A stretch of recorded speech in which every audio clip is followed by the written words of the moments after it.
Alrighty, good Friday to you. Welcome in to the Chico Bormann Show here on the Big Play Sports Network. Good to have you along with you until 1 o'clock as we are at our new time now, 11 to 1, Monday through Friday.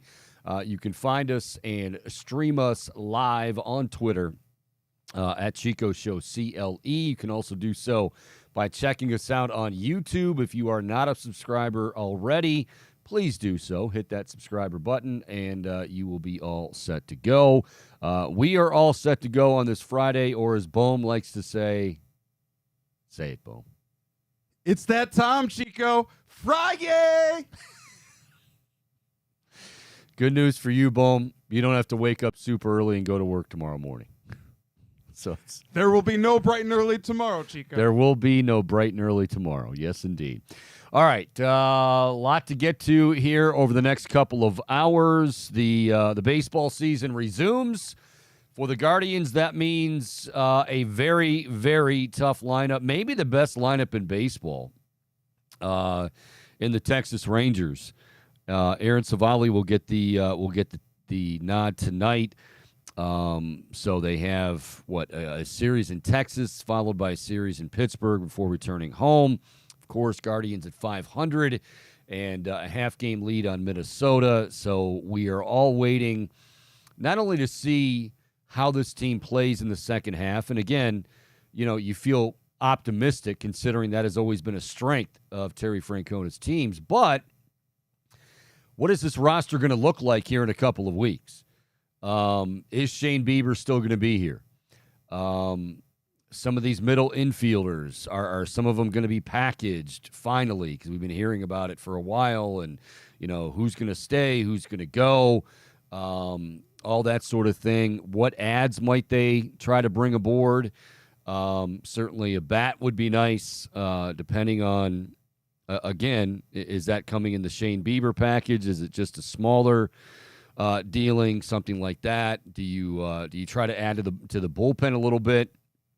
With those guys obviously logging a lot of innings in the first half of the season, could bolster the rotation, it's particularly if McKenzie is most likely going to be out for the rest of the season, and if you do move Shane Bieber. So there's a lot of moving parts here as far as the Guardians and really as far as all of baseball. Anthony Kastrovitz, our good buddy with MLB.com, will get us started for the second half of the season.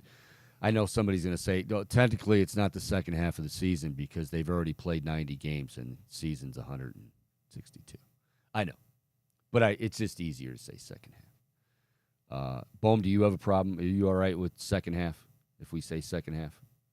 Yeah, I take no issue with it. Now, I have no qualms, but if you want, if you have an urge to feel literal, certainly some nits could be picked. You're really a fan of that nits to be picked thing, aren't you? You really like that. Really like that. As a matter of fact, I do. Yeah. How you feeling today, man? You got it Berm yesterday. You were you're fanboying a little bit. Hopefully we got some clips out on that.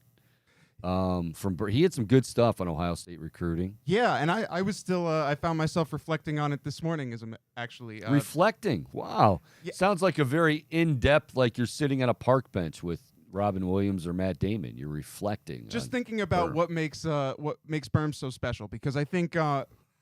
I don't know if Berm's wife speaks as highly of him as you do, Paul. I bet she does. He's a master storyteller. And the way that he goes so in-depth with the fine details as he describes all these prospects and all the little stories that he manages to just sprinkle in to everything that he discusses, I think it's just I really thoroughly am enthused by his work. Okay. Yeah, he did, and he shed a lot of light on not only the guys that have already committed, but where some of the guys, I would say, if you're a Buckeyes fan, what he had to say yesterday in terms of some of the guys still out there, the Aaron Scotts of the world, and very, very optimistic. Now, again, a lot can change between now and whether it's July 30th, some of them are announcing, and some in August, whatever. But, yeah, he had some great stuff. Of course, last week we had Eric Casillas on doing over-under prop bets for the Browns this year. 9.5 that win total. By the way, we got to get some clips of him out there. What's going on back there in those offices, Boom? I haven't seen them in. They're in today. Yeah. Okay, so maybe they're going to get to work today. We'll have to. We can't rush the process, Chico. Is Jack frantically? Is Jack frantically trying to come up with Wendy's fast food? If he calls in, that's an indication that he's not working. I agree. Just it simply is what it is. I knew they were here, so I figured I'd give them a little shot over the bow. So there we go. Shout out to the Big Play crew and interns. You guys rock. No, I'm not going that far. 216. By the way, the hot dogs. Remember we were going to try the hot dog contest?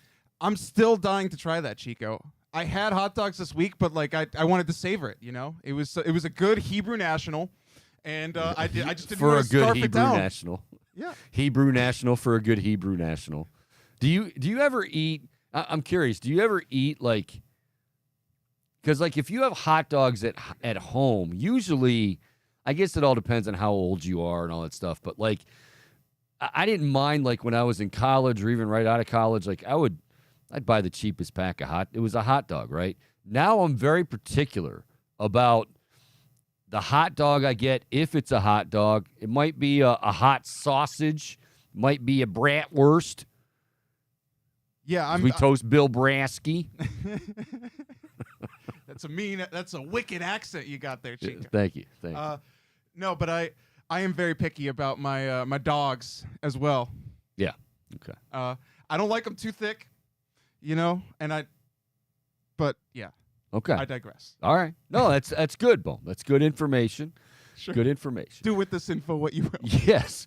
We will be hearing from Bohm here in about a half hour or so. We got Fair or Foul on the way. I mentioned Anthony Kastrovitz at noon.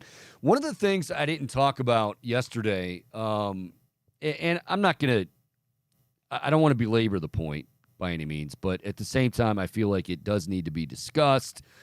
I was on a podcast last night, and this subject came up, and it was about Myles Garrett. And what Malik Jackson said about, he's got to be, he has some growth to do as a leader. Said it on, what was it? Good Morning Football. Was that right? He didn't knock him before anybody goes crazy and says, oh yeah, let's just trade Myles Garrett because he doesn't like to give speeches. It's not that. It's not that. But Myles Garrett, one of the things that, okay, fine. A guy is not necessarily a type A personality. That's okay. I mean, when he gets on the football field and he's between the lines and the hands in the dirt, he's every bit of type A and alpha male and all that stuff. I think what Malik was trying to say is that there are little things and there are little things that Myles can do and that this team needs to do to take the next step. Now, I've been saying that not so much about Myles, but with the Browns in general. I mean, yes, you got to have the talent, and certainly Andrew Berry has comprehensively, I think, filled pretty much every gap you possibly could fill. So I think he's done a very good job. Now, what will that equate to? We don't know. What will a full off season for Deshaun Watson equate to? We don't know. I feel particularly optimistic, which usually I'm kind of the one, sitting back a little bit. But as I say that I'm optimistic, I'm also a little bit skeptical of can the little things that have become big things over the past few seasons, can those little things be taken care of and shored up and not an issue? And the little things that become big things are, a team that's undisciplined, a team that, inexplicably comes out of a timeout and immediately has 12 men on the field. I mean, come on. You got to be kidding me. And that stuff became more and more apparent, and then you had the bickering, and you had the secondary, well, it's not my fault, that's your coverage, and it just got to be too much. So immediately, and I think we've all said this, that leadership is lacking on the Cleveland Browns. Now, does that mean that it all falls on Myles Garrett's shoulders? No. And that's not what Malik Jackson, who played for the Browns, is saying. Let me quote what he had to say. Jackson played for the Browns, of course, in 2021, starting 16 games. He was on Good Morning Football yesterday, and Garrett's leadership came up as a topic. Quote, Myles was a young player, and I don't think his leadership skills were the best at that time, but as he's gotten older, he understands what it takes, and he has had a lot of guys around him to show him what he needs to do. I think he needs to take that bull by the horns and just lead more by example as far as in the classroom, because we all know what he can do on the field, but to be able to go in the classroom, command that respect, and tell guys what to do is really where I think he really needs to take that jump. Now, you can say, and I notice with Myles, like it's almost like it's unfair to criticize him. But I mean, that to me, that's the ultimate sign of respect. Like, does he have to? Does he slack off? No, nobody's saying that. Malik Jackson isn't saying that. But what he's saying is little things are big things in winning organizations, and little things like your leaders being leaders in the classroom. Every time we hear the word leadership, because I get so tired and just roll my eyes when people are like, oh, yeah, okay, so if Myles was giving these loud, speeches, it's not about that. The same way that I can't stand it when somebody says, well, that manager in baseball, all he does is just sit there. He doesn't get upset. Oh, so if he threw a water cooler across the dugout, you'd be more impressed with him. Like he's a better manager because of that. No. I mean, you are who you are. And like one thing I like about Kevin Stefanski is that, and he's, there's some things that I wish would change with him, and I hope they do change this season. But the one thing that he is I think, genuine. Now, can you take that and kind of run with it? And can guys say, well, maybe I can get away with a little bit more? Well, there were certain guys that thought that happened last year with Myles. I mean, let's just be honest. The Hall of Fame game, or going to the Hall of Fame. When the team was going to go, the team did go, and Myles said, I'm not going to go. It's not. And then the car stuff. These aren't major issues. So before anyone says, oh, my God, yeah, he went fast in his car. Okay, it's not just that, in and of itself. It's the big picture, how much is on his shoulders. Yes, a lot is on his shoulders to get to the quarterback and sack the quarterback and rack up numbers and disrupt offenses. I think we all know that. He's getting paid $25 million. He was a number one overall pick. Like, yeah, and he's delivered. For the most part, he's delivered. If you want to nitpick, as Bohm likes to pick nits, consistency, but see, that's just it. Like, what is lacking from the Cleveland Browns? Consistency. It's not a talent issue. Although, last year, yeah, you can say that you knew going into the season that defensive line was going to be challenged, especially in the interior, and it was. But, I mean, we've seen what a talentless team looks like, unfortunately, over many, many years, over the past 2 decades. And it's not that. And now, especially this year. The only thing that concerns me about this team is, will those little things be taken care of? Will the leadership issue not be an issue? And when I say not be an issue, I don't mean that he's going out and getting in trouble and that's causing – it's being a different leader, and this is what Malik Jackson is saying, okay?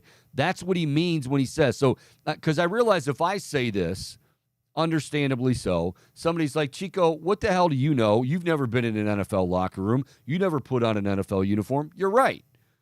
Now, I've certainly – been in this industry where you hear a lot, you see a lot, you talk to people a lot that do know that sort of stuff, and they say these things. Well, that's what Malik Jackson is.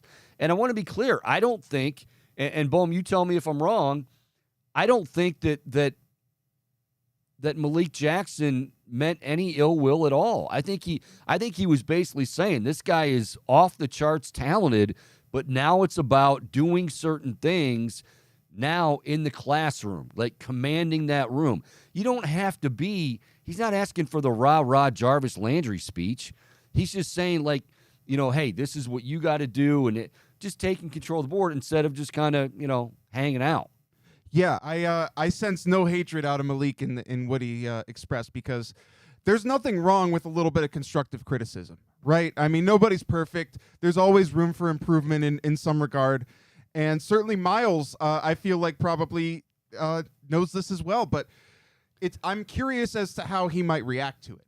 And that's what has me intrigued, because surely he's going to be asked about it. It's coming. Whenever he has press availability, it's going to be one of the first questions asked. That's a great point. Seriously, that is a great point, because part of what makes Myles Garrett so endearing, I think, to fans is not only is he just a freaking animal on the field, but he has a big heart. Like, you'll see him, he likes to give back to the community. He's got that, that culture side to him with art, and, he's not your typical, and I'm not saying they're all like this, but, you have some guys that are just straight meatheads, right? That's what they are. Myles Garrett is so much more than football. And that's a great thing. I don't want him to change that. But it's just, is it asking a lot? Yes, but how many times have I said this? Those who are given, the big contracts and the number one picks, much is expected in return. Now, no one can say that Myles hasn't delivered that. What we are saying, or don't believe me, what Malik Jackson is saying is that this guy obviously puts up incredible numbers, but now for him to take that next step and for this team to finally realize just how talented they are and cash in on that talent, now it's the little things, the I's that need to be dotted, the T's that need to be crossed, and to help get that done is your best player, are your best players, in this case, is your best player in the form of Myles Garrett. That's all Malik Jackson was saying, but it turned into, some fans going, oh, what? So because he doesn't give loud speeches? No, get your head out of your asses. That's not what he was saying. Yeah, and I don't view Myles Garrett as a vocal leader, nor at this point do I expect him to become one. Yeah. But I think it does make for an interesting dynamic, because it feels like the vocal leader on that defense might and very well should be Anthony Walker. But certainly he doesn't have the star power of a Myles Garrett. So like Malik sort of alluded to, to me, it's an interesting dynamic, because you expect that true star to be the guy who's leading them. But I think Myles is a lead by example guy. Like, when you see him go to work, he goes to freaking work. Now, taking practices off or not going to the Hall of Fame, I suppose you could take question with that. But at the end of the day, I still think that he seems to me like a great teammate. Surely there are areas for improvement in regards to how he leads, even not as a vocal leader. So let's go back to OTAs. All right. Again, they are voluntary. This is not something that, and this is a very, very sticky subject. Hey, this is what they bargained for. This is what they got. You can't make them. And the coaches are very delicate with it too. Kevin Stefanski will not go there. Hey, you know what? He has every right to, if he wants to be here, great. If he doesn't, that's great too. We don't hold it against him. He has every right to do what he wants to do. But would it make everyone feel a little bit better? Would it be taking that extra step if he indeed, especially like in a year now, where you have Jim Schwartz, new coordinator, you got some new guys on the line, and Zadarius Smith and Obo and Ika. You've got Dalvin Tomlinson, just guys that, and I don't think he's going to have a problem meshing with them. I don't think because he misses OTAs that, oh my gosh, I tried to communicate with him in week 3, but because I wasn't at OTAs, I forgot. It's not like that. But, folks, these are the little things we're talking about. And you can poo-poo anything I say. That's fine. But this is a guy who has no ill will. He loves Myles Garrett, but he's saying certain guys need to take the next step. Did Tom Brady need to show up to the facility at 4 a.m.? He still had, and I mean, this is why, we make fun of him, but at the age of 45, like, he still wanted to beat every single person in the locker room. If it was checkers, he wanted to beat you. If he could get an advantage getting there at 4:30 a.m. just to prove to some younger punk that, like, hey, you know what? I got you beat. I'm here before you are. He had nothing to prove. For God's sake, it was Tom Brady in his later years, but that's just who he was. The quarterback position, like, and again, I know we're not talking about the quarterback position, but in this case, like, I think Myles is just as important as the quarterback in this situation. Like, Deshaun Watson went to those, showed up for everything, and mandatory minicamp was great. Myles, great too. But, like, this is, to me, it's something where it's not hard to do. Now, if there's something going on, if there are circumstances preventing it, hey, I've got a family issue, or and I don't know, maybe that was. But if it's just, well, I don't have to be there, so I'm not going to be there, okay, you're not going to be penalized, nor should you be. But then when some shit starts to hit the fan and guys aren't communicating or guys aren't getting along, and then they say, and then a guy like Jadeveon Clowney, and by the way, he was dead wrong, but, well, Jadeveon Clowney then says, that Myles is treated differently. I mean, or they're trying to scheme for Myles so he can get one-on-one, so he can get his numbers, so they can blow him up. Meanwhile, they don't care about me. I mean, clearly, Jadeveon Clowney, I think I've said this many times too, I don't know why Andrew Berry chased him not once but twice. Like, the guy is an absolute, he's cancer in the locker room. But there is something, you can always take away something from certain situations. And I think the thing to take away from that situation is, do others view it as Myles can do certain things, others we can't do? Like, Myles can say no to the Hall of Fame game, or the Hall of Fame going on the visit last year. But if anybody else did that, if a younger guy did that, he'd be, no, like, what are you doing? He'd be disciplined. Maybe he doesn't make the team. Maybe he said, I don't know. But, like, with Myles, now, again, certain membership has its privileges, right? You're Myles Garrett. You're an all-pro. You're one of the best in the league. Yeah, and that's real life too. Like, hey, Bob in accounting sells, $1 million worth of product every month, whereas Joe sells about, $200,000 if he's lucky, and Bob seems to get the leeway if he's late to a meeting, but, man, Joe gets his butt reamed. Well, I mean, do you think there's a connection there? Yes, there is. It's called the real world. But with football and with locker rooms and with leadership and with it just, there's more that he can do. That's it. It's not that he's not doing enough on the field. Obviously, that's ridiculous. But it's more about, are you doing, because the one thing that Kevin Stefanski and the Browns are preaching is, are you playing for the guy next to you? Are you helping the guy next to you as much as you can? Are you, and that extends to the film room. That extends to, those sessions. Now, maybe, and this could very well have been the case, maybe Joe Woods had alienated them guys so much because the system or his system was so far gone, everybody knew it, nobody liked it, nobody respected it, nobody wanted to play in it, so they just kind of tuned him out. Again, that's just pure speculation on my part, but we have heard that guys were very confused about what their roles were, should have been, all of that. So maybe that's some of the, the locker rooms or the film room stuff that Malik's talking about. But again, Malik spent a year here, okay? And he's not saying it to knock Myles Garrett. He's simply saying it to, hey, you know what? This team is close, and Myles Garrett, as great as he is, could take his greatness even to another level. And this is how I think he has to do it. And I can't disagree with it. Now, if Myles Garrett continues to just, okay, he continues to be himself and he gets 16 and a half sacks, I don't think anybody's going to be complaining, nor should they. But at the end of the season, if you're saying, man, you know what? It just seems like something's off. Oh, by the way, still windy. Oh, by the way, we've seen that the last couple of seasons. Wow, why would that be?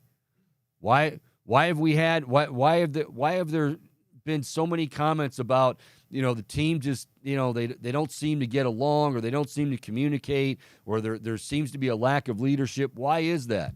Well, maybe your top guys are not leading and coaching and everybody. I mean, everybody's responsible. It's not just Myles. But again, when much is given, much is expected in return. And I also wonder, Chico, obviously he was with the Browns in 2021, but I wonder, 2 years is a long time for the culture to shift. Stefanski, early in his first time as a head coach, sort of still establishing himself 1 year into his career with the Browns. And I wonder, and especially for Myles, like, a lot of growth can happen in that time when you're in your mid-20s. This is still a very young player with certainly plenty of room for maturity, as anyone in their mid-20s is. But I have to wonder if maybe if he's not the same player and teammate that Malik Jackson played with 2 years ago. So that he's changed into that guy? Not necessarily, but changed to some extent, and maybe has grown and improved. No question. Where he has grown, there's no question, is that the vocal leader. Like, that's there. Like, he will, his voice is definitely heard more in the locker room, according to reports. Again, I'm not there, you're not there.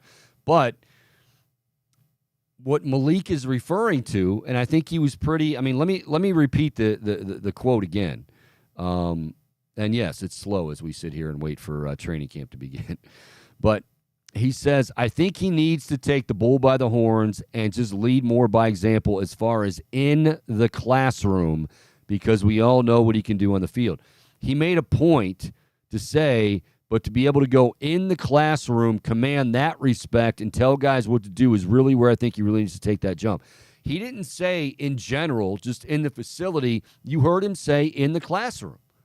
So, and that's not to say that Myles Garrett is just putting his feet up, taking a nap, but Malik is saying there's more that you can do. And, it's those little things, Myles not doing that, and then Jadeveon not doing this, and then Perry and Winfrey not doing that, and then, special teams, and then the secondary's bickering. Well, guess what? 1 + 1 + 1 + 1 adds up to 6, and you've got issues, and that's why you're not winning games, and that's why you're not winning close games, and that's why you're failing when you should be finishing teams off. You're in a scramble mode, and nobody knows where they're supposed to be. Those are the things that lead to that, is all I'm saying. That's it. Quit sucking at life, is what you say. Quit sucking at life? Is that what's that quote from, Boom? Is that South Park? I don't know. It's just your quote? Off the cuff. Your quote? Yeah. We should get a dry erase board for you right behind that computer and just, don't suck at life. and now that's way too harsh. That's way too harsh. First of all, if anybody in this town can honestly say, like, they don't like Myles Garrett, something's wrong with you. I mean, how can you not like him? But I'm just, you can also say both can be true. Like, I really like Myles Garrett. I also think there's a little bit more he can do. And hell, we broached this a couple of weeks ago. And now Joe Thomas handled this very well. When we had him on the show, Joe said, well, Myles, he's a different sort of leader. He is going to lead by example. He's not as loud as maybe some other leaders would be. And maybe he didn't want to go down the road of the classroom, or maybe he didn't even think it was pertinent or whatever. But when Malik Jackson says it, I'm not saying it should be gospel, but I do think it's something that probably needs to be talked about. And I know that OTAs are voluntary, but and he says, yeah, well, I talked to the coaches and they told me what I needed to do to prepare, to be ready. Well, I mean, yeah, they're telling you because you're saying you're not going to be there. So, well, if you're not going to be there, Miles, this is what we want you to do and work on and blah, blah, blah, blah, blah. But the best case scenario, even though they won't say it because they can't, because it's part of the CBA, is, wow, if you were here, it would really make our lives a lot easier. It would make everybody just that much better if we're all there. The other thing, and I don't mean to, I guess, throw fire on Malik Jackson, but if that's how you felt about Miles, why didn't you speak up like that? You talked about how someone took you under his wing, and taught you that sort of stuff that you were hoping Miles would learn.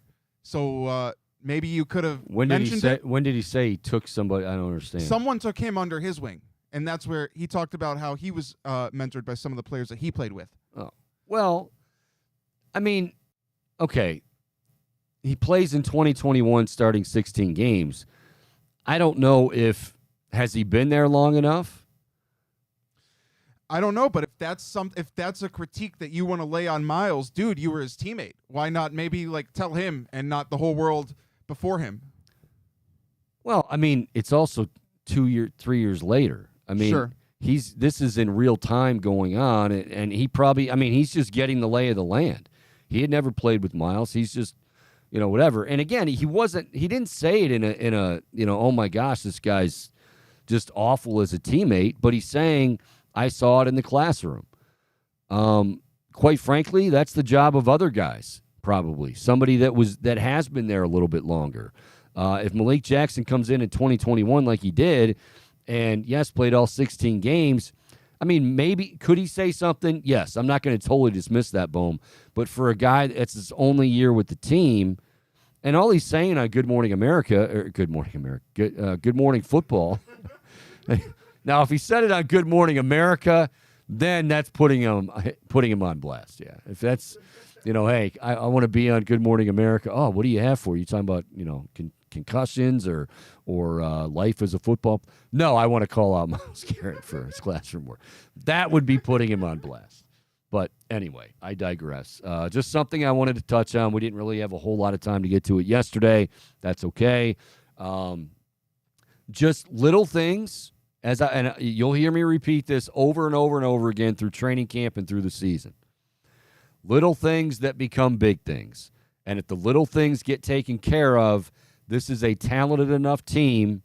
Yes, you're facing a very tough division and a ridiculously tough conference, but you're that talented. Now it's just a matter of doing the little things that other teams do that are consistently winning year after year after year. All right, we'll take a break. When we come back, we'll play a little fair or foul with Mr. Bombastic. God only knows what he's got on a Friday. And then coming up top of the hour, baseball is back. That means the Guardians are back in Texas. It also means that Shohei Ohtani rumors are just running rampant. We'll get the latest from Anthony Kastrovitz of MLB.com. It's the Chico Bormann Show. More to come right here on the Big Play Sports Network.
Oh, now if that music doesn't get you fired up on a Friday, I don't know what will. Welcome back, everybody. Chico Bormann Show, Big Play Sports Network, streaming us live on Twitter at Chico Show, CLE, and also on YouTube. Go to YouTube, type in the Chico Bormann Show, hit subscribe, and you'll be ready to go. Anthony Kastrovitz, MLB.com, going to be ready to go coming up in about 20 minutes, high noon, as baseball is back. Guardians and even 45 and 45. You say, well, where are they at? Middle of the pack? No, they're leading the division. Remember, just in case you forgot, during the little hiatus, the American League Central is bad, but hey, Guardians don't have to apologize. Half game up on the Minnesota Twins. They've got the Rangers, which will not be easy coming out of the break, followed by the Pirates in Pittsburgh, and, of course, the trade deadline approaching on August 1st. So, Castro, we'll talk about that and much, much more, and maybe a few about one Shohei Ohtani. Our version of Shohei Ohtani, here is Mr. Bombast. You're too kind, Chico. Well, you know, you're too good at your job, Bo. By the way, you mentioned the music. Shout out to Dead Superstar. Check him out. This is your music? Yeah, it's the instrumental. This is my band. One of my bands. So where can we, like, give me on all streaming platforms, Spotify, YouTube. That's not what I was asking. I was going to ask you, although, yeah, I do want to know. It's Spotify and all that. So give me what I'm listening to right now. Where's you? Where are you? Yeah, so we went into the studio and redid this one, and I laid down, this little guitar lick. That was me. That's pretty solid, Bo. That was good timing, too. Well, it timed out well. Yeah, it's pretty solid. Well, put it on the tee for you. It was me and another guitarist, but I laid down a little bit of lead on this one. It also had a really catchy hook at the end that I absolutely love. It's my favorite part of the song to play. Were you doing the head? This part. Oh, yeah. His head's going back and forth, sweat's flying off his brow.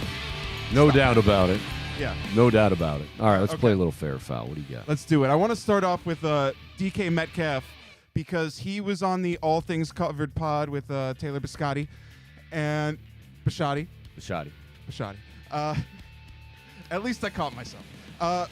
He was asked to rank his top 3 receivers in the NFL currently, which he said Justin Jefferson, Devontae Adams, and A.J. Brown in that order, and I don't blame him for A.J. Brown, who is a great receiver, but also a teammate. I understand the bias, and I'm not going to knock him for it. But his all-time receivers, Chico, he was also asked to list his top 5 all-time receivers.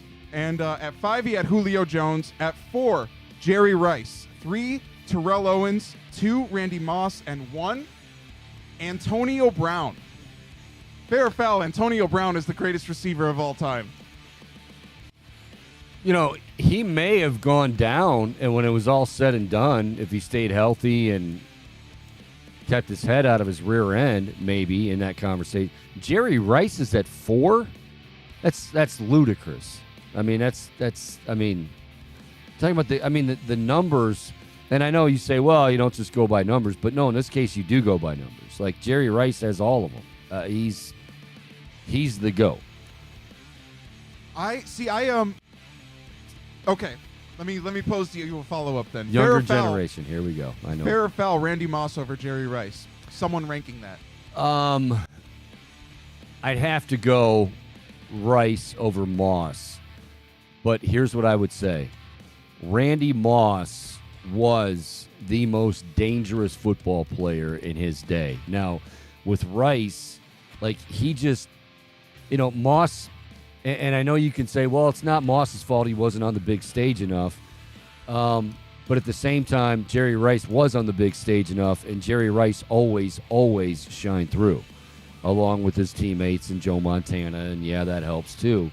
I can't put Rice below Moss, and I love Randy Moss. I'd put Randy Moss too.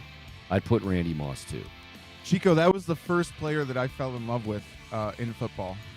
Before 24 was my number from Champ Bailey, 84 was my number. I had an 84 jersey because I was a huge Randy Moss fan. Wait a minute. You said that you wanted Calvin Johnson. Yeah, that was later. That was when I fell in love with the NFL draft. That's when my passion for So Calvin you Johnson- fell in love with the NFL, and then you realized, oh, wow, they have a draft. No, Wow, how did he... Wait a minute. You guys know how these players get here? Yeah, there's a draft. Oh, really? Show me where that's at. I'm not saying I didn't know that it existed, Chico. It's all right, Bo. I'm just saying these are different things. You've got NFL games, and then you've got during the NFL offseason falling in love with the NFL draft. You have many man crushes. I think you and Padone are kind of similar in that regard. You guys have a lot of, and it's okay. What can I say? We're sentimental, compassionate people.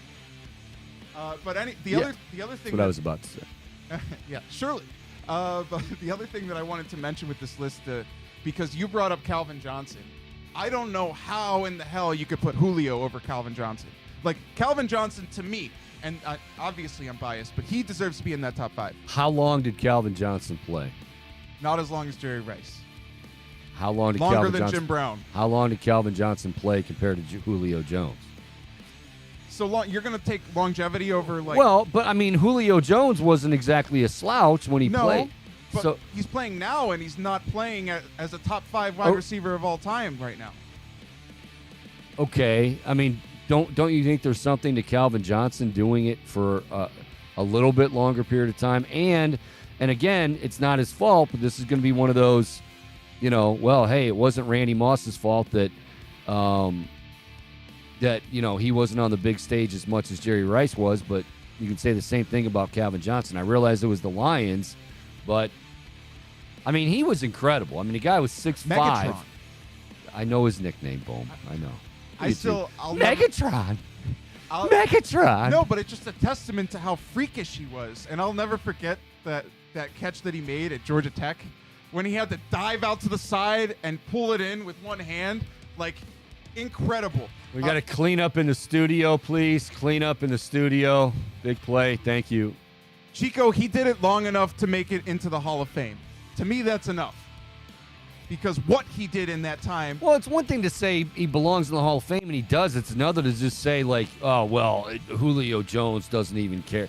Julio Jones, I mean, if you want to say they're like 1A, 1B, that's fine.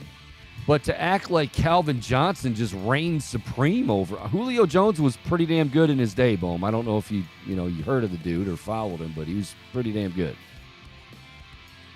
Fair or foul, Steve Largent over Julio Jones. Just kidding.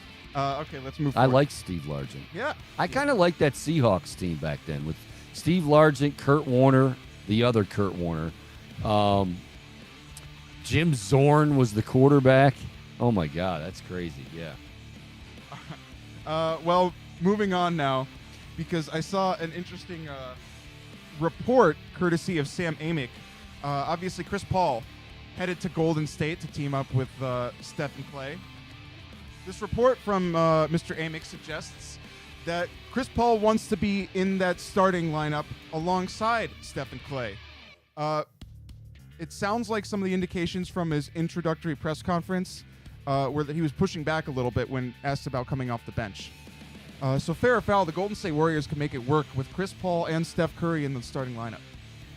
Yeah, see, I remember talking about this when he first got there. Like, and honestly, full disclosure, I heard somebody else say it. I can't remember. It might have been Legler or one of those guys say that the most sense it makes is to have like Paul start the game with Curry, but then you pull him after about 5 minutes, and then you start him to start the second quarter. Just so, he gets a little bit of a feel. Then you start him with the second to start the second quarter. So with some of the second teamers, he's leading the way, and but I mean, okay, I'm just going to say this. I can't stand these guys that when they get to a new franchise, it's like they want to dictate the playing time. That's why I always say with Steph Curry, we can call him a punk, and I get it, and we can, go back to the days of Cleveland and Golden State, and, he's a punk, he's this, he's that. That guy said when Kevin Durant came on board, whatever you want, I just want to win. And that is a superstar. That is his team. No question. Golden State Warriors, that is Steph Curry's team, and he with open arms welcomed Kevin Durant. I just can't stand it when guys like Chris Paul get there and they're like, well, no, I don't know about playing on. You'll do whatever they tell you to do, dude. Just shut up. I mean, yeah, I'm certainly not worried about how Steph is going to handle things, but that's an interesting strategy that you bring up, Chico. No, my point is that Chris Paul should be more like that. Yeah, I agree, and that's where the questions arise. But that strategy of how to play him that you mentioned, I think, is really interesting and feels a little weird to me. But like, I understand where the approach is coming from. But like, playing 5 minutes, obviously 5 minutes in a basketball game is a lot longer than 5 minutes in real time. But well, there are guys that do that in the NBA. There are guys that that's how they stagger their minutes. Like, they want them to be out there with the first team and get going and get a feel and all that. But then they want them to basically lead the charge with the second team in the second quarter. And not saying it's going to be like wholesale substitutions, but I don't know. Bottom line is, if they want you to come off the bench, you come off the freaking bench. Like, I don't know. Yeah, I agree with you. And I think, frankly, this late in Chris Paul's career, it could be good for him to be the leader of that second unit. Yeah. But I digress as we move on and stick in the NBA here, Chico, because I saw an interesting proposed trade from the Toronto Raptors, or from the Ringer, in regards to Damian Lillard going to the Toronto Raptors. So the deal includes sending Scotty Barnes, Gary Trent, Thad Young, and Otto Porter Jr., as well as a first-round pick in 2028 and a pick swap in the following year to Portland for Damian Lillard and Nasir Little. Now, if you're losing Barnes, Trent, Young, Porter Jr., fair or foul, Chico, Damian Lillard and Nasir Little would make you an immediate contender in the East. Well, see, this feels like remember when people were like, wow, I don't know, that's a gamble bringing in Kawhi, and Kawhi didn't necessarily even want to go there, and then, well, they won the championship, right? It feels like the same thing, possibly. I don't know. That's tough with the East, but it feels like the same thing. Here's the other thing, though, with Portland, and we talked about this last week or the week before. Cronin, he is, he's basically going to say, we'll do it when we want to do it. We'll do it, when we decide it's right to move him, we'll move him. But we're not going to be in any hurry because we want the right return for him. I think you raise an excellent point with Kawhi Leonard. Well, thank you. Yeah, because it really does feel like such a similar situation, right? I feel like at that point when the Raptors made that trade, I did not expect in the slightest that would turn them into eventual NBA champions. And one of the greatest rentals of all time, by the way. But I don't know if Dame makes that same impact, but it does feel like an eerily similar situation. Yeah, and I mean, like I said, it's funny how when that happened, Kawhi got there, it was like, oh, is this going to work? And does Kawhi want to be there? And then all of a sudden you win the championship. It's like, well, that actually worked out pretty well. Not bad. All right, Chico. Well, I want to ask you, I want to shift back to the NFL because Warren Sharp, big gambling guy, he ranked offensive lines in the NFL. Now his top 5 starting at 1. Eagles, Lions at 2, which I thought was interesting. Now, obviously, I don't follow the NFL as closely as him, but I guess it seems surprising for the Lions to be so good at anything. And Dan Campbell has obviously turned that program. Well, you saw what they did last year. Yeah, I mean, Dan Campbell has really made them a force. Yeah. And they brought in some good pieces this year as well. I think ranking the Lions at 2 is just interesting to me. But 3, the Ravens, 4, Chiefs, and then 5, you got the Brownies. Chico, fair or foul, Browns have a top 5 offensive line in the NFL. Yeah, when those guys are all healthy, depth would be a bit of a concern. I mean, that's a, that's kind of picking nits, as you would say. But yeah, I mean, if you get now, Jed Wills has to take that step forward. We hope that's this year. Joe Thomas talked about it not long ago on the show. You know what you're getting from Joel Bitonio. You hopefully are going to get Jack Conklin not only, playing at a high level, but Jack Conklin healthy Wyatt Teller. So, yeah, I absolutely believe that's, that is a top five offensive line in the league. All right, well, we're zigging and zagging back and forth between NBA and NFL right now, just going one to the other and back and forth. But I want to shift back to NBA because you don't want to talk any baseball. We're resuming baseball. You don't want to talk any. No, I'm just kidding. We got Casterman's coming on in like 5 minutes. There's about to be a hell of a lot of baseball discussed, Chico. We're getting everything else out of the way. By the way, I stumbled upon a little bit of summer league yesterday. That's where I was going, Chico. Bulls and the Cavs. I actually watched a little bit of that game. Yeah. Yeah, so Amani Bates was in action last night or yesterday afternoon, evening, whatever. But put up 15 points, 6 boards, no assists, on 5 of 15 shooting. So another sub 40% shooting night. Also 2 of 8 from behind the arc. But I saw an interesting. So Cavs Twitter posted a highlight, right? And they gave him the nickname Money Money. Fair or foul? That nickname will stick. If he sticks, the nickname may stick. If he doesn't stick, it really won't matter. It's like, to me, it's not bad. No, it's not bad. It's not bad. It feels like cheesy as hell. Should be like Moni Moni. Money Money. Like the Billy Idol song? Yeah, the Billy Idol song. Money Money. We need to remake that, but say that. Yeah, except it's like Bernie. You just want to. Oh. Can you give some of the words? How you can throw. That's about all I know. He came from Miami, was oh so young. Rifles to the wizard, my what a gun. He's got style and class at age 23. The MVP of the AFC, Bernie. There you go. Oh. That's actually impressive that you could sing that so well over the background music that's like totally on a different tempo. I liked when you were doing the like Bohm's the support in the back going oh. I'd even throw in a little falsetto. You know, his head's like banging it. I've already got it. Just throw in underneath that. Just throw in a. Oh my goodness! It would sound cool, but I digress. And that's going to do it for today's Fair or Foul. All right, that will do it for Fair or Foul. We'll step aside. We come back. We're talking baseball. We're talking Guardians. We're talking rumors. We're talking just the resumption of the 2023 campaign. We'll do that with Castro from MLB.com next. It's the Chico Bormann Show. More to come right here on the Big Play Sports Network.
We are back on this Friday afternoon. Good to have you along. Chico Bormann Show here on the Big Play Sports Network. And baseball is back after the All-Star hiatus. The Cleveland Guardians back in action tonight.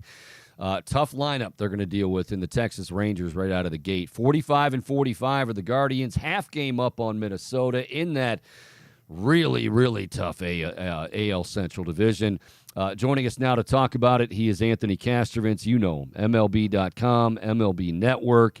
Got a book out, Fan's Guide to Baseball Analytics. And as I tweeted out earlier, the influence, Bohm, that Castro has now on youngsters in the business. So the MLB draft was just concluded. And Justin Latta, who we've had on the show, who I think does, I got to give him a shot. I think he does great work. The minor leagues and up and comers and all that stuff.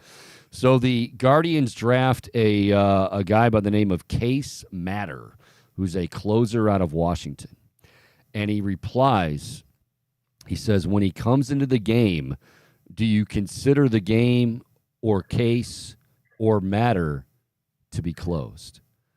And all I could think is Uncle Castro had to be pretty damn proud about that one. Castro, it might not be to your level, but I thought the effort from Latta in trying to find, and he even admitted, he's like, "I'm sorry, I know it's not Castro level pun, but I gave it my best." Yeah, and it has to mean a lot to you. I would say that was my level. My level's not hard to reach, Chico. So it's nice to see the punsters of the next generation out there doing their thing. I consider that like family, the pun family, punkin, if you will. Those are punkins. Punkin. He can't help himself. I'm telling you, it's become so much part of the lifestyle. I think he just, in a normal conversation with his wife or kids or family, he can't help it. He can't help it. All right, Castro. So here we go. I'll tell you real quick at the All-Star game, my editor's there with his kids and his youngest. I don't know. I don't remember what I said. I made a pun, and he said, "Yeah, Mr. Anthony is really funny. He does a lot of puns." And she said, "Say something funny." And I froze. It was a make me laugh clown kind of moment. I didn't know what to say. It was a little bit too much pressure. That is very and Mr. The fact that he called you Mr. Anthony probably made her think like, oh, this guy's got it going on, like he's Mr. And then that's unfortunate though. We've all been there, and that is a lot of that's almost like a stand-up comedy routine right there. She says, "Right. What do you got?" I have nothing prepared for her. Yeah. How was Seattle, by the way? Oh, it was great experience. Oh, All-Star Week is always one of the best weeks of the year. This one was particularly fun because the city really gets behind it. It really takes over the city of Seattle. It was a cool setup with the right next door to T-Mobile Park is Lumen Field, of course, home of the Seahawks, and they had the Play Ball Park, fan fest there, and the draft was held there. Really well attended, and so a lot of energy, in that area. It was great. And they celebrated, Booney was saying they celebrated the 2001 team. Got to see some of his old. He said he didn't recognize Kaz Sasaki. He said he came over to him and he's like, "What, Kaz?" Like he didn't even recognize him. But he said it was so cool. Like they were getting together before they went out on the field to be honored. It was either him or Olerud. One of them said, "Guys, greatest team ever." I mean, you talk about, and again, they didn't finish it the way they wanted to finish it, but it's in terms of record. And he's like, once you say that, like he goes, it still gives me chills. Like that was a really, really fun year. Didn't end the way they wanted to, but damn, did those guys play some good baseball. Yeah, it's a pretty tortured franchise history, really. And so they really get behind the Griffey, Buhner, Edgar teams, 95 team in particular, and the 2001 team in particular, and Alvin Davis. He pretty much represents the first 20 years Alvin or whatever. Davis. So outside of that, there's not much to work with, and they're trying to put together a new era here, and that team last year will be celebrated. Cal Raleigh with the big, heroics to seal their playoff spot last year, but this year's been a dud for them, unfortunately. So they need to get going in the second half. All right, speaking of teams needing to get going in the second half, they tend to do that under Terry Francona, the Cleveland Guardians. There's still a lot of questions around this team, and a lot of teams have this going on right now with the trade deadline approaching August 1. But I think in particular, what do you think is the biggest question mark as this team heads out for the second half, if you will, part of the season? Well, I mean, it's mostly revolves around just getting it going offensively, of course. That's been an inconsistency or, for many stretches, a consistency in the bad direction. But, they got two guys who were above average offensively this year, Jose Ramirez and Josh Naylor. And, I mean, that might be enough to win the AL Central, but that's not going to be enough to do anything beyond that. So, is the catching spot going to be solidified now moving forward? Can Bo Naylor really settle in and deliver more than they've received from that spot? Can they get consistency can they get Jimenez and Rosario back, to the caliber of play we saw last season? And, there's still upside in this lineup. Just if guys can, I mean, I always hesitate to say back to their norms with this club because it's so young and we don't know what the norm is for many of these guys, but to approach a level that we saw last season would obviously go a long way. And, I think we've seen the floor. I don't know if we'll see the ceiling this season, but we could see something just in between. That's probably enough to win the division. Anthony Castrovintz, MLB.com and MLB Network. Follow him on Twitter at Castrovintz. Again, the new book, or I shouldn't say the new book, it's been out a few years, A Fan's Guide to Baseball Analytics. All right, so the other, I think, I don't want to say elephant in the room, and I don't want to sound like it's hanging over their head, but it is a question, and a question a lot of fans are talking about. Will Shane Bieber be here on August 1st? But here's the second part of it, Castro, that I wanted to throw your way. Even before his struggles recently, if you're a rival GM and you're trying to, talk the price down, the prospects or whatever it is to get him, you're saying to Chernoff and Antonetti, hey, you know what, fastball velocity's going down and he's not the same pitcher he was, say, 3 years ago. Now all of a sudden, I wouldn't say it's earth-shattering by any means, but he's definitely struggled. Do you think the Guardians at any point, because you always talk about and write about how they are pretty steadfast in what they want in return, do they kind of loosen the grip a little bit on that return because he has struggled a little bit as we get closer to August 1st?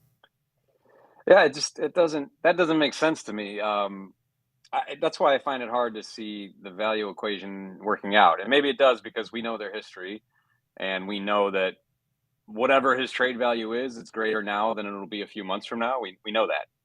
But because of the issues you just mentioned, his struggles the third time through the order are pretty pronounced so far this season. So you're not getting the 2020 Shane Bieber. You're not getting the velocity. You're not getting the ability to go deep into games, or at least the trust, I guess, right now. And so I don't know. It's hard for me to see, even in this environment where there isn't much available. I mean, maybe that works in the Guardians' favor in terms of an applicable deal, but I don't know. I struggle to see it because of all those factors you just mentioned, because of the high price they put on their talent. And if you're going to trade your best pitcher, or I don't know if he's their best pitcher anymore, but if you're going to trade one of your best starting pitchers, one of your most established starting pitchers, while in the playoff race, the return better be overwhelming. And I don't see that we're in the best position to see an overwhelming return for Shane Bieber right now. That's just my prognosis. But anything can happen at the trade deadline because desperation does set in. And there are quite a few clubs who could really use, a boost in that area. It's just, if you're the Guardians, you have to know that as good as the young pitching has been this season, you're going to have to be mindful of their innings down the stretch and the fact that they've never been in a playoff race or in a playoff game. So these are all factors that have to be taken into account. What's a really difficult decision and discussion process. Being first in a lot of aspects is always very important. So allow me to be the first here. What do you what do you think's going to happen with Shohei Ohtani? Oh man, you know that's another one where I mean, right off the bat, you're not going to get adequate value for Shohei Ohtani. No one really knows what that is. I don't think it really exists. It's hard. I mean, it's only a rental, but it's the most unique. I mean, it's the definition of unique, right? I mean, we overuse unique in our society. This is truly a unique player. He's one of one. If you check the back of Shohei Ohtani, it just says one of one. And so, what is the trade value there? It doesn't exist. Now, that doesn't mean you can't get good talent for him. Maybe great talent, maybe talent that can shape your franchise moving forward. It's a really tough deal because your clubhouse and your fan base is not going to take a liking to it. And they went into the season with this guy, and they took their chances, and the season's kind of going off the rails for them presently. They really need to play well in the next couple of weeks, but 5 back of a playoff spot, I believe, at the break. I would lean towards them keeping Ohtani just because of that ownership and just kind of what's been voiced publicly about they want to try to keep Ohtani beyond this year. I know most of us kind of shrug that off and say there's no chance, but they want to make that effort. And once you trade him, it's pretty rare for a player to come back. I think Aroldis Chapman did it, with the Yankees, but that's pretty rare. So once you trade him, you assume he's gone. So if they do want to make an effort to keep him, you're probably off just better because you're not going to get that deal that's so overwhelming that you feel good about trading Shohei Ohtani. So you're probably just better off keeping him, hoping you can make the playoffs. And if you don't, and if he leaves, get the draft pick and move on. But that's a really tough deal to sell. And, that goes back to Shane Bieber. It's a totally different situation. Shane Bieber's no Shohei Ohtani, but we saw it last year where sometimes the right deal analytically is still the wrong deal for your club. And, there was kind of this revolt in the Brewers clubhouse when they made the Josh Hader deal last year. Everybody was pissed off and disheartened. And so, if you're a team like the Guardians and you're in first place at the break and you deal your most established starting pitcher, that could affect what you see down the stretch. It's not as simple. This game's not played on paper is what I'm saying. And yeah, maybe that makes sense. Maybe you got enough young pitching and maybe Tristan McKenzie can influence you in the home stretch, but that might look good on paper. It might not look so good in the clubhouse. Well, okay. I'm glad you brought that up because I think with this Ohtani thing, and we do this with, any big trade, you just start throwing out teams, and it's part of being a fan, I guess. But as far as the alignment, it is very important. And in this case, I mean, there's so many. Use the word unique. There's so many unique aspects of this. Like, okay, you have a guy that's is on pace to hit 56 and drive in 120 and strike out 235. Just saying that makes me laugh. But you have a guy that's on pace to do that. You'd have to pick up whoever the team was that got him would have to pay, I think, like $10 million for this year. Mm-hmm. But I guess my question would be, Castro, whoever picks him up, yes, you have him for this stretch run, and I would think it's going to be a team that thinks they have a chance to win it all, or hopefully thinks they have a chance to win it all. But wouldn't you want, like, some sort of idea, like, you know what, we've got a good chance to sign him? Or do you just say, you know what, this guy is, as you said, a unicorn, unique, one of one. We go ahead and do it. We go for it this year with Ohtani. Yeah, you don't. There's no deal. I mean, we've seen that before. Where Lindor gets traded to the Mets. Now that was the off season, not in season, but gets traded to the Mets and works out the extension before he plays a regular season game for them. That can happen. It's not going to happen here. I mean, Shohei Ohtani knows what's at stake in this free agency, and it's the biggest contract of all time. And he's not just going to get traded and say, "Okay, cool, this is the place." I mean, he's gonna go through that recruitment process and exploration process. There's no getting around that. So that's off the table. So yeah, I mean, you're putting your chips forward now for baseball fans like us at large. Man, I root for a trade, sure. I mean, maybe the Angels go on a run in the second half, but much more likely, I think the more likely scenario is whoever Shohei Ohtani is traded to would be a team that's, much more in the thick of things and has a much more realistic chance of going to the World Series. And what do we want to see? We want to see a Shohei Ohtani on the biggest stage. We saw it in the World Baseball Yep. Classic and what he did in that tournament. And So, of he course, we saw want it to see too. it. And I would imagine Yeah, he's yeah, got to want that even more so after being in that yeah. World Baseball Classic. That's what he said at the All-Star game. Said his hunger to. He said losing sucks, and he said his desire to play for a World Series is stronger every year. He's obviously his history with the Angels has been very frustrating. He also said that he enjoys playing with Jose Ramirez. So can we expect Shohei to make his way to Cleveland? Cleveland is everybody's number one pick to sign this guy. We know that. So, hey, we'll see. It was funny, Chico. I was there for his media session, and it started to devolve at a certain point where somebody asked him about reports that he might have been close with the Cubs when he was first coming, to Major League Baseball in the winter of 2017. And then somebody asked him if he likes Seattle, and I turned to Bob Nightingale, who was next to me. I said, let's just start going through every team. I'm going to ask him about Cleveland. I'm going to ask him if he likes Cleveland, but we didn't get that. Well, and to go a little bit further on this, you mentioned ownership and Artie Moreno. Like, he strikes me as a guy who, I think I heard a story a while ago when they first brought up the idea of trading, and he was furious. Like, Right. That's one of those that you trade the guy, and I mean, that's your legacy, right? Like, I mean, like it or not, that's your legacy. So do you think he would forego trading him, even if the return was so great, just because he doesn't want to be that guy? Like, do you think that plays into it with Moreno?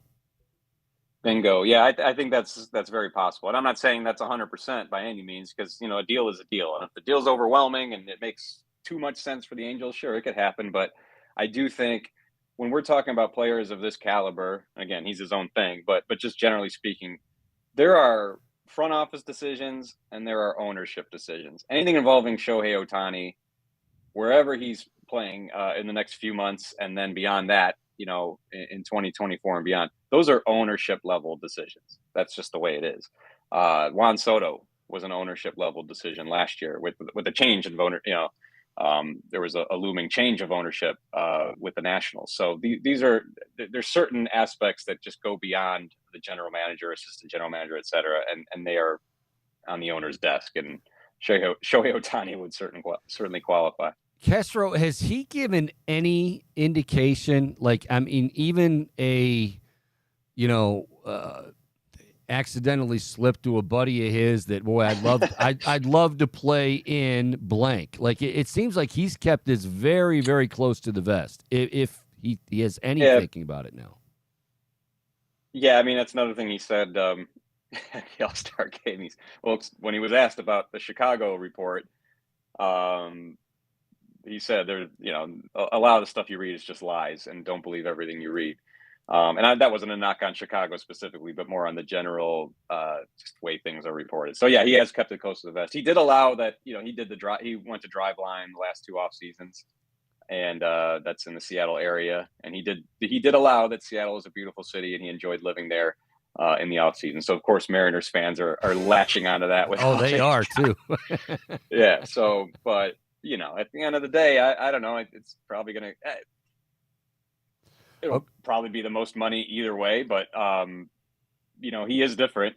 His routine is so precious to him, and I'm sure where he feels comfortable, being able to do that routine. It's interesting. He's in a big market if you consider the Angels a part of Los Angeles, and from a marketing perspective, they do, but they are in Orange County. They're not actually in Los Angeles, and so he's kind of been protected in certain respects. Yeah. In a way that he would not be if he went to the Yankees, or the Mets or certain markets. I mean, even the Dodgers, it's big, it's different than Anaheim, but even that's not on the level of a Yankees. So there's always been speculation about West Coast versus East Coast with him. At least when he first came over, I don't know how accurate any of that is, but So we'll see, but I'm sure that where he feels comfortable, being able to maximize his routine is going to be of utmost importance, along with gargantuan sums of money. A few more minutes with Anthony Kastrovitz, MLB.com and the MLB Network. All right, I'll put you on the spot here, has your World Series pick changed from what it was the beginning of the year? Would you like to, if you haven't changed it, would you like to change it now here on the Chico Bormann Show? I know that's a high honor. So my predictions are tortured. They're kind of psychological exercises, Chico, to where I don't believe my predictions.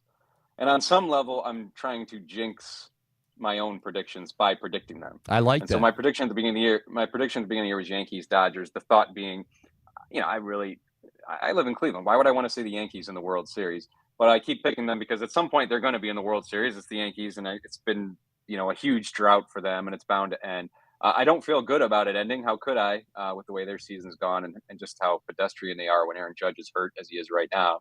And then Dodgers, the only reason I picked the Dodgers was to zig, where others zag. That's kind of worked out in a certain sense where everybody was gaga about the Padres and the Padres are going to overtake the Dodgers and the Dodgers are taking a step back because they didn't do much in the offseason. And yes, the Dodgers are not as mighty as they once were, but they're still pretty good, and they just bring up dudes from their system and they roll on. I mean, Dustin May is hurt. Walker Buehler's been out all year, but they always find a way to piece it together. And we've seen that again this season. They're tied for first place coming out of the break. So that could still happen. Yankees Dodgers could still happen. So I'll just stick with that. Again, it's not just like I don't pick what I believe because what I believe never happens. I try to get psychological. A true Clevelander right myself there. Out. True Clevelander right there. That is a Clevelander statement, no doubt. Who's been the bigger surprise and the bigger disappointment, I guess, New York Mets or the San Diego Padres? Oh man, I would say the Padres are the bigger surprise for me because I think you could see the flaws of that Mets team being so old in the rotation in particular. And that's really dicey. And that's kind of played out. They've been even worse offensively than I imagined. They've been worse defensively than I imagined. But it was easier to kind of see where things can go off. Plus, it's the Mets. You could kind of just see Metsy things type happening, and that's kind of happened. So so the Padres are the bigger surprise. Biggest disappointment. I don't know. I mean, money is money. They both spent a ton of money, but I would say maybe the Padres are the bigger disappointment too, just because what this means for the long-term health of the franchise if they don't capitalize on this window. It's gutting. That you can only take so many bites at the apple, unfortunately, and it can really set you back in a smaller market where if you don't get it right, So they got some tough decisions ahead. Does Juan Soto become trade bait if they don't get it going in the next couple of weeks? That's a possibility, So it could fall apart very quickly there. Whereas with the Mets, as bad as this is, and as bad as it would probably be next year as well because of the payroll commitments and what have you, I mean, they have so many resources that, they should be able to be a consistent force, a fairly consistent force.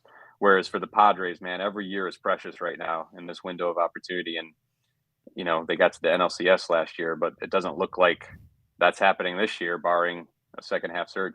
Okay, so we'll get you out of here with this. And even though you just said you don't believe your own predictions, which is fine, but for content's sake, Yeah. The Guardians, will they or won't they win the Central, and will Shane Bieber be with the Guardians past August 1? I think yes to both. I mean, they should win the division. They are the most well-constructed team in the division. I still believe that.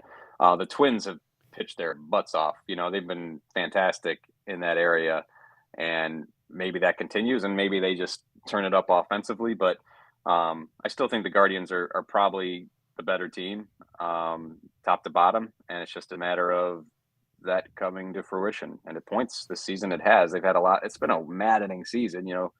I've seen a lot of people say, well, if this game had gone that way, and those games didn't go that way. And sometimes losing close games says a lot about you as a club. Like sometimes you're a bad team if you you lose a bunch of close games. But I'm not saying they're a bad team. I think it's all relative. I think within the division, they should be fine moving forward. I think Shane Bieber will be there. That's just my guess. He is Anthony Kastrovitz, MLB.com, MLB Network. Follow him on Twitter at Kastrovitz. And also, I should mention, influencing all the young punsters. I almost said punksters. Maybe punksters as well. Punksters is right. Castro, keep up the great work, buddy. We love talking to you, and hopefully we'll do it again here soon. Thank you, bud. Likewise, Chico. Thanks for having me. All right. Anthony Kastrovitz, again, one of the best in the business, no doubt about it, joining us here on the Chico Bormann Show on the Big Play Network. We will take a time out. We come back, unpack a little bit about what he said, and I want to kind of get some predictions from some of you folks as well on the Guardians here in the second half. And like I said, not just do they hang on, do they win the Central Division, is Shane Bieber still a member of this team past August 1? That and much, much more. We'll talk about it when we come back right here on the Big Play Sports Network.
All righty, welcome back. Chico Bormann Show here in the Big Play Sports Network. Bum, you just like to, you kind of like to keep everybody on their toes. I like that. You just, I didn't anticipate a line at the water fountain. Yeah, I notice, and again, we can't quite see out the door because Warden McAllister is still working. I think is he in the Cayman Islands right now? Apparently, our shows have not been good enough to have more inches removed, as he promised. Yeah, he actually, matter of fact, he said actually after yesterday's show he's going to add an inch. So Oh, it's like that. Yeah, I guess he can add or subtract. It's not just subtract. So, but it looks as though like now we have kids going to Atlantic City. I mean, it's summer There's vacation. definitely like a summer camp group here right now. Yeah. Little Billy, where are you going for summer vacation? Atlantic City. Casinos. The kids be roaming. Dancing girls. Romulus. Well, All right. Anyway. I meant Rome like ROAM, but yeah, I know you did, but I had to. I like extend that it to connection Romulus. too. I like that. By the way, speaking of great connections, we have a nice connection here with Nirvana Super Water. It is fantastic. You can feel as fantastic or really as super as we do. Feelsuper.com is the website. Again, feelsuper, all one word, .com. And when you get there, type in the keyword, which is, boom, Big Play 20, Big Play 20. I just totally put you on the spot there. I almost blanked on that too, but then it was, oh yeah, Big Play 20. Big Play 20, 20% off your purchase. Again, I got the strawberry basil lemonade.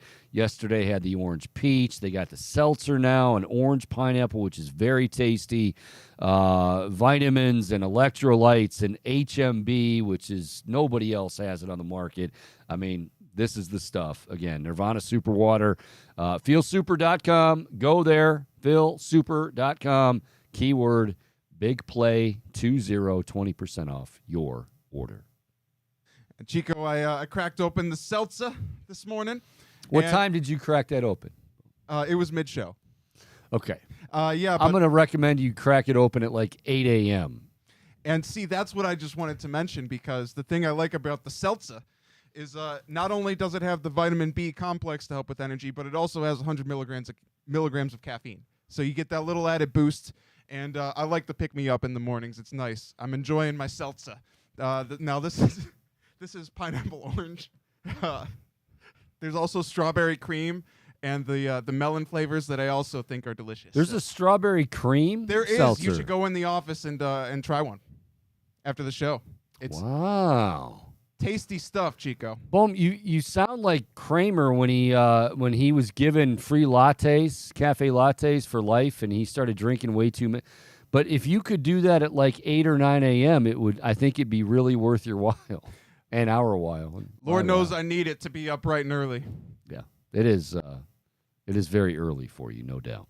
All right. We'd love to hear from you if you would like to chime in, 216-626-7901. And on Twitter, where, of course, you stream our show live Monday through Friday, 11 until 1. Go to Twitter at Chico Show, CLE, and on YouTube, type in the Chico Bormann Show and hit subscribe. Great stuff there from Anthony Castromans.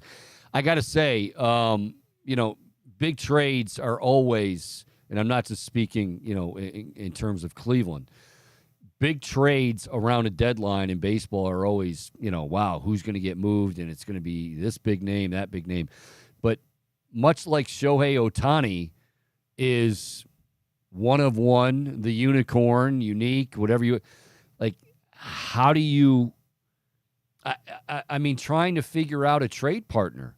Like, you can just throw out the logical names like, oh, well, the Dodgers, the Yankees, but, like, if a trade's going to happen, because, again, Artie Moreno, and I've thought about this, too. Before you laugh about Artie Moreno, who is it, your comic friend? Art Matrano. Art Matrano. Da da da da da da da da. Da da da da da da da da.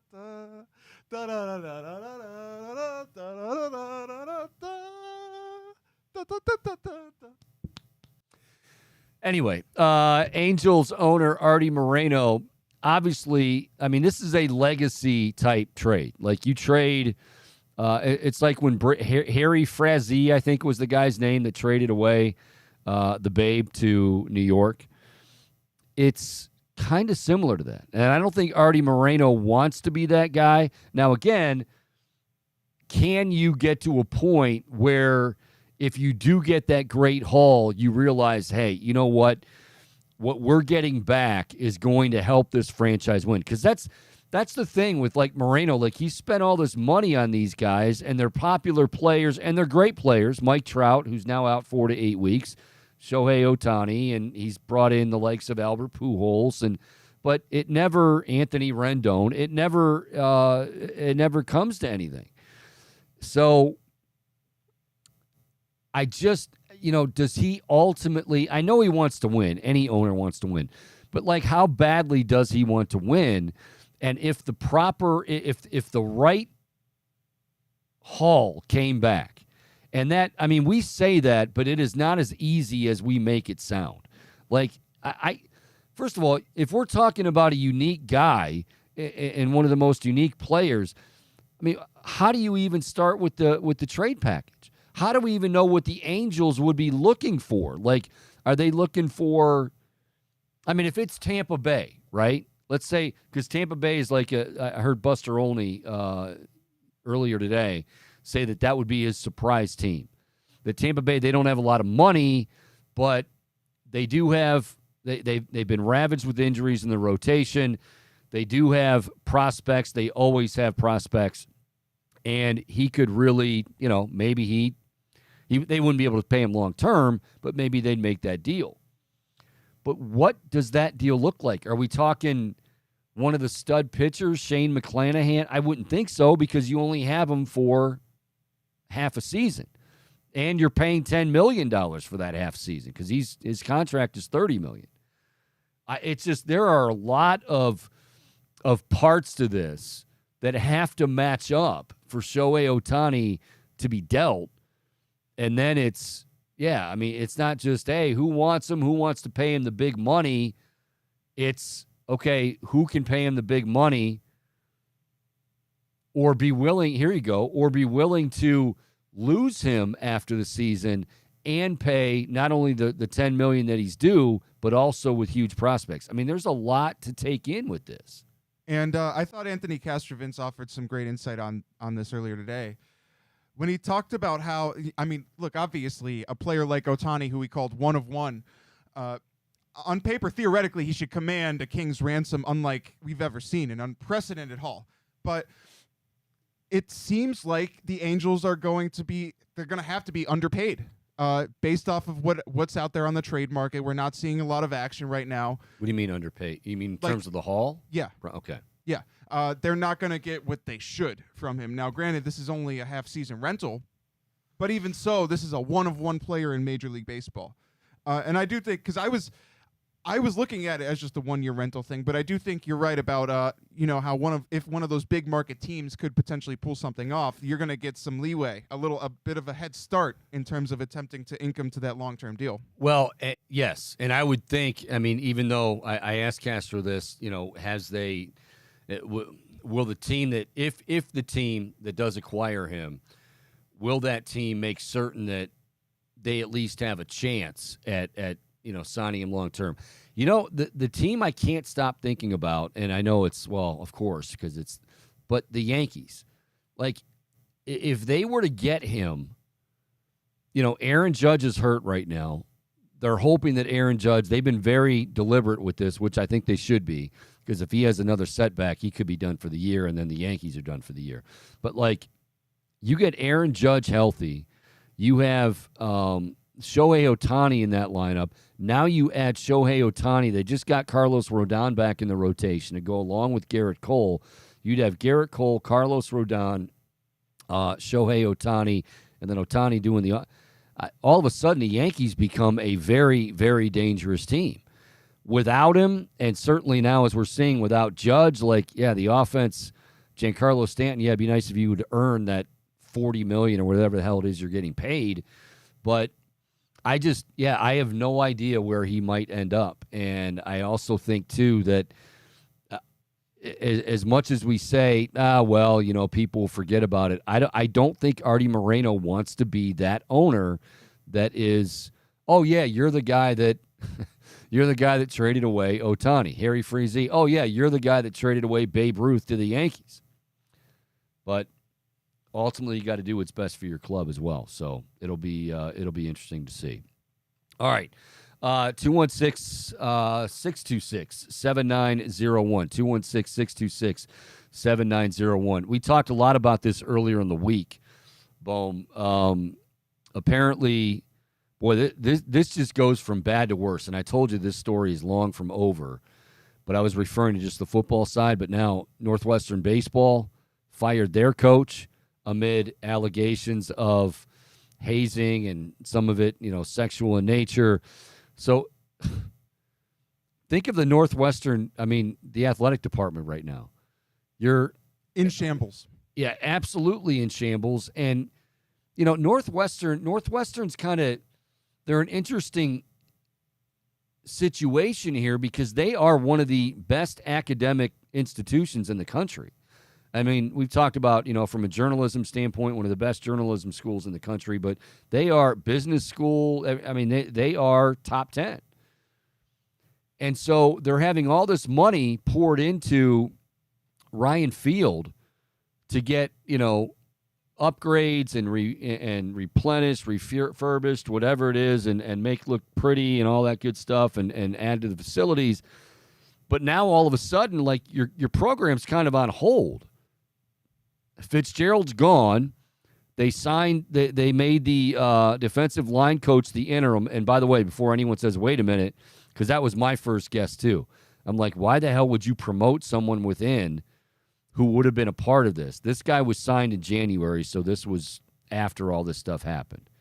Because there's no way, if you're Northwestern, that you can promote. A lot of times, you see a coach get fired, record's bad, or recruiting violations, something like that, and then somebody within the program, at least in football, just gets bumped up. Well, in this case, it seems like every coach on the staff, including Fitzgerald, knew what was going on. So it's not like you can promote one of those interim guys to the interim tag. This guy, though, was just signed in January. But realistically, like, what is expected of Northwestern football this year? They weren't supposed to be good anyway.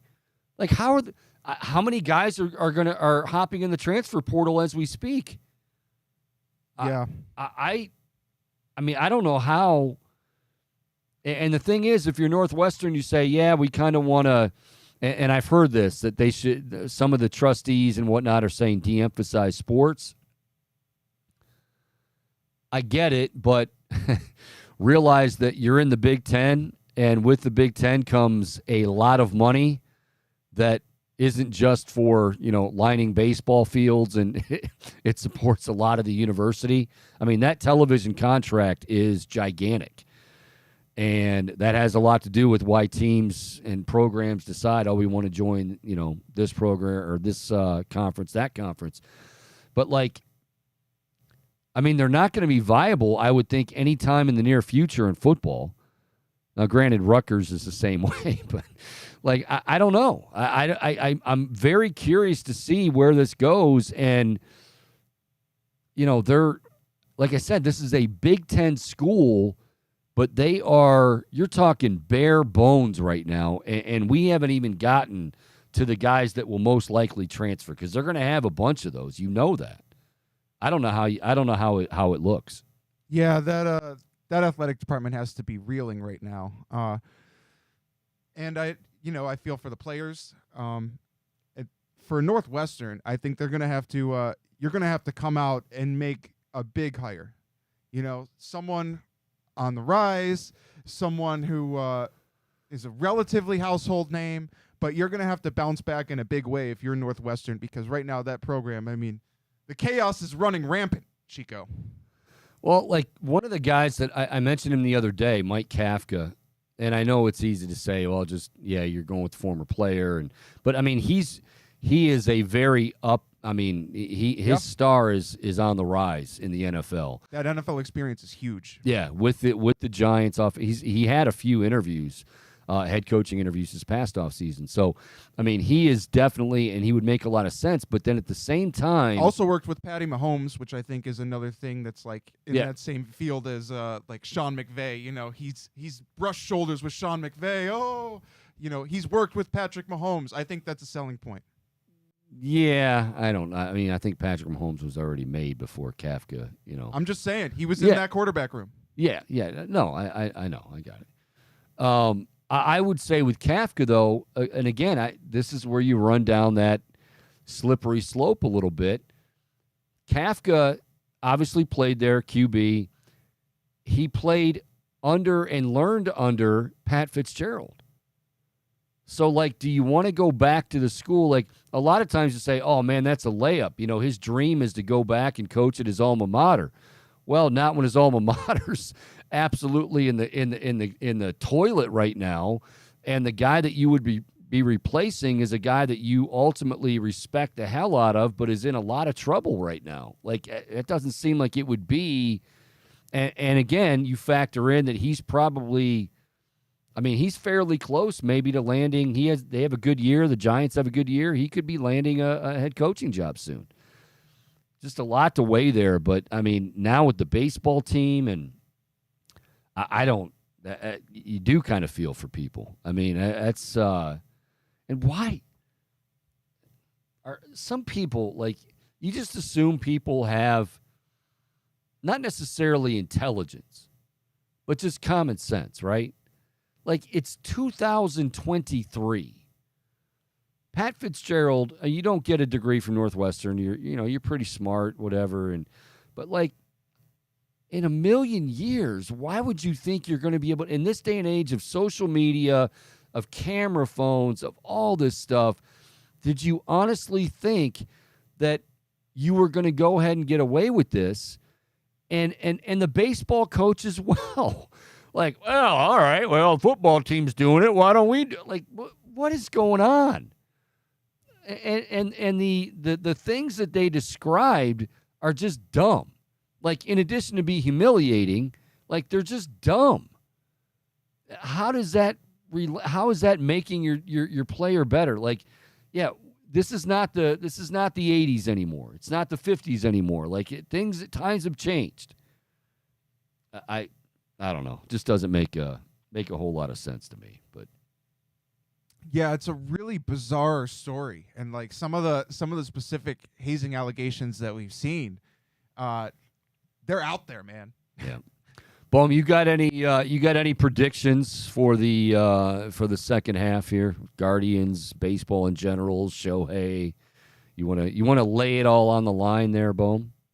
I feel good about the Guardians heading into this second half, Chico. Obviously it's been it's been rough at a lot of points. You know, they've flashed. We've seen some of the potential amongst these guys. It's been, even though they're right around the same record as last year, it doesn't feel the same. It kind of feels like they stumbled into this All-Star break.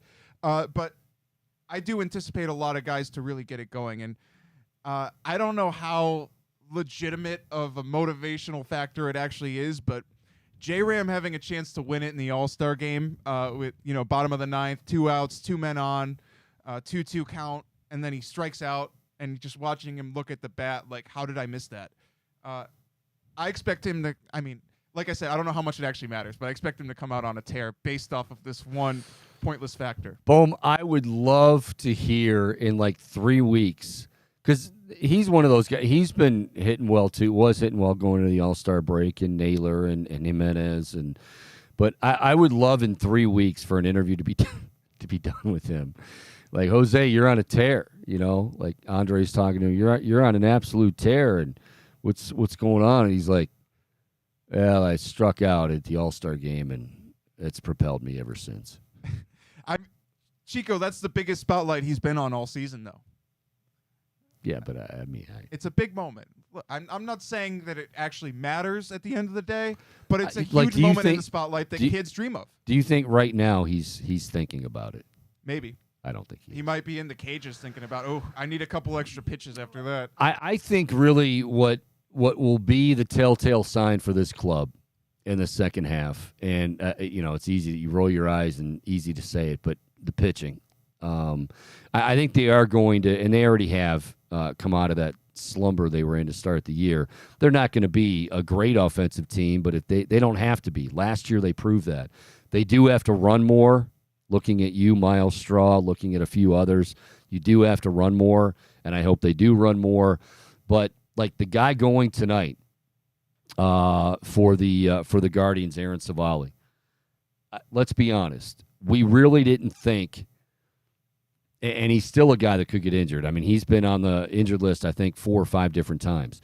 But since he's come back from this latest stint, he has been outstanding, and they have needed him to be outstanding.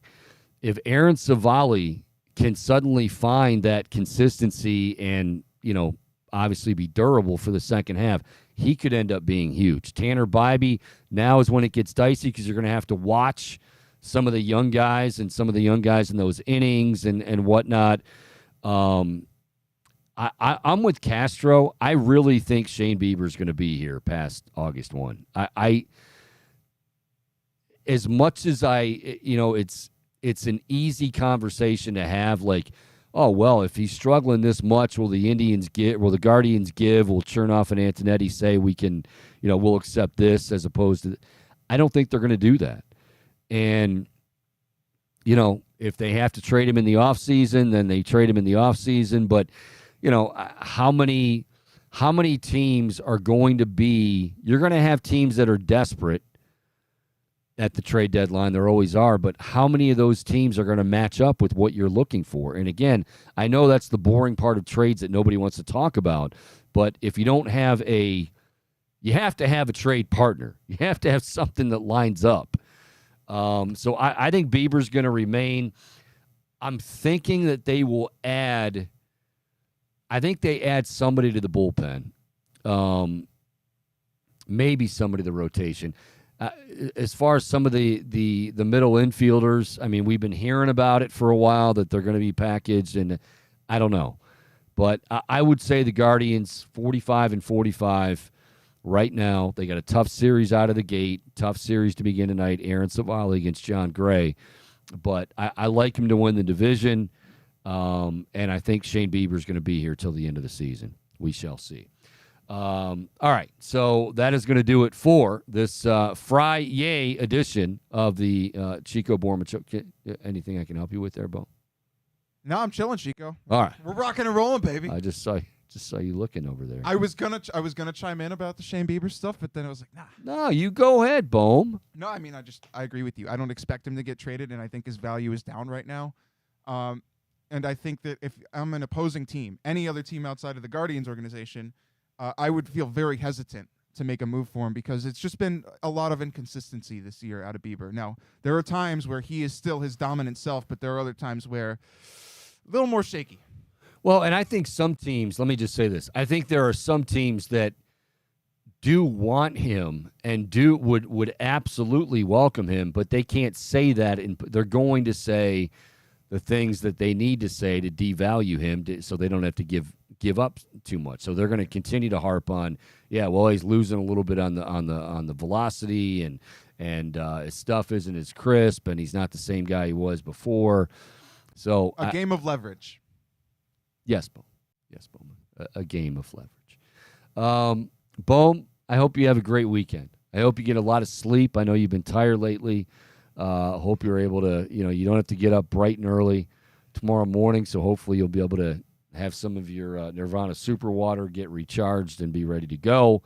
Want to say thank you to Anthony Kastrovitz, who joined us from MLB.com as the Guardians get underway. And then, folks, think about this.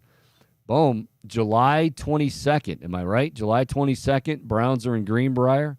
It will not be long now. Hall of Fame game isn't that far away. Camps open, if not next week, the following week for many. So, we're less than a month away from Browns preseason football, if I'm not mistaken. Yes, you are not mistaken, Bohm. Let's get the countdown clock up in here. Buckeyes, we talked to Birmingham, Berm, your boy, Berm yesterday. Who was phenomenal, by the way. You should go check that out if you haven't seen it. They start September 2nd on the road at Indiana. So, good stuff. And, of course, if you missed Anthony Kastrovitz, I'm sure the guys in the back are working feverishly to get those clips out and ready to go. For Michael Bohm, I'm Mike Chico Bormann. We'll join you again coming up this Monday beginning at 11 a.m. See how the Guardians are able to fare on the road against a very lethal Texas lineup. We'll talk about that beginning at 11. But until then, for Bohm, for all of us here at Big Play, I'm Mike Chico Bormann. Make it a great weekend, everybody. See you.